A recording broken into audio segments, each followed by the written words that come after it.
বললো পুলিশ জানে, এখনো আমরা কেউ কিছু জানি না। কেন পুলিশ জানে, পুলিশ জানে। কালকের অবরোধের পরেই অ্যারেস্ট, কালকের অবরোধের পরেই অ্যারেস্ট। কালকে অবরোধের পরেই আরে বন্দে বন্দে মাতরম।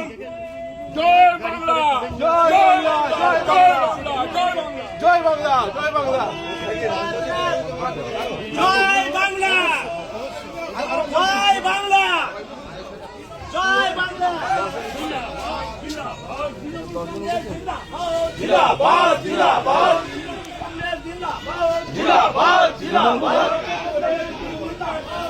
অত্যাচার করে তৃণমূলকে আটকানো যায় না, যাবে না, যায় না, যাবে না, তৃণমূলকে দমন করা যায় না, যাবে না, যায় না, যাবে না, তৃণমূলকে দমন করা যায় না, যাবে না, যায় না, যাবে না। মমতা ব্যানার্জি জিন্দাবাদ, জিন্দাবাদ, জিন্দাবাদ, আমাদেরকে গ্রেপ্তার করে তৃণমূলকে দমন করা যায়নি, যাবে না, যায়নি, যাবে না, আমাদেরকে গ্রেপ্তার করে তৃণমূলকে দমন করা যায়নি, যাবে না, যায়নি, যাবে না। মমতা ব্যানার্জি জিন্দাবাদ, জিন্দাবাদ, জিন্দাবাদ, জিন্দাবাদ, জিন্দাবাদ।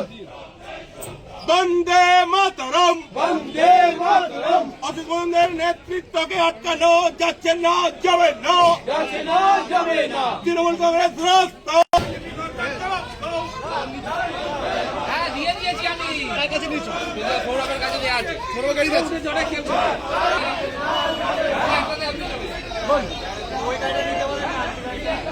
হ্যাঁ, আমাদের এই মুহূর্তে 10 জনকে আটক করা হয়েছে, গ্রেপ্তার হ্যাঁ। করা হয়েছে। জব্দ করা হচ্ছে। ঠিক আছে, সম্পূর্ণ রাজনৈতিক চক্রান্ত, আপনি তো একজন আইনজীবী, কি বলবেন? সম্পূর্ণ রাজনৈতিক চক্রান্ত। এটা উদ্দেশ্য প্রণোদিত, সম্পূর্ণ বেআইনি। কেন আপনাদের অ্যারেস্ট করা তো কিছু বলেনি? এখনো আমরা জানি না কি কারণ। এতক্ষণ আটকে রেখে কিছু জিজ্ঞাসাবাদ করেছিল? এখন আমাদের মেডিকেল করাতে নিয়ে যাচ্ছে, তার মানে আমাদের অ্যারেস্ট করা হয়েছে। মোট 10 জন, মোট 10 জন। আমরা 10 জন, আরো ভিতরে অন্য লোক আছে? 10 জনই এই গাড়িতে ভ্যানে করে আমাদেরকে নিয়ে যাওয়া হচ্ছে। থানায় কি 10 জনের বেশি লোক ছিল ভিতরে? না, 10 জনই আমরা ছিল।